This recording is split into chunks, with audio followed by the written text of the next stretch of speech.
Folks like your peers who come here, they've grown up kind of digital lives, and so teaching them is a different adventure. We've worked a lot harder than we did in '94, but there are all these great new tools and ways in which we are able to display our journalism, connect with our audience.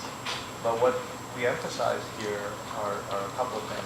We say that it's not the tool, even though we spend a lot of time teaching it. The tools, anybody can teach you a tool, right? In fact, you can figure it out on your own. I don't know the last time I read a manual about anything, because you either kind of root around in it and figure it out for yourself, or you have your 12-year-old cousin show you how to use it, right? I mean, that's just how technology is today. But what we teach you is how to apply it, how to think about it, what do you do with it. That's the hard part.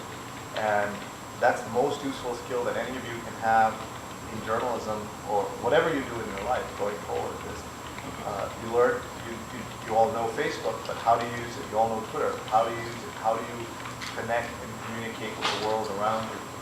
And I spent a lot of time thinking about that. One of the words that a colleague of mine who runs the Pulitzer Prize is a guy named Sig Gisler, a professor named Sig Gisler. He coined a term called the tradigital journalist. That is somebody who's got all the skills of a traditional journalist: accuracy, honesty, fairness,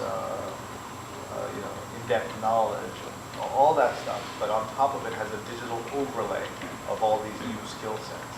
And those are the people who are going to have terrific careers in the years ahead. Every journalist should have new media skill set, which is all this technology, all that stuff. But every journalist must also have a new media mindset. And that's the most important thing. The skill set, as I said, your 12-year-old cousin knows it. But the mindset is much harder, but it's also more interesting to acquire and more fun to acquire. And that is that you look at the world around you and you acquire a way of looking at it that is new media focused, without losing that traditional part that we were talking about.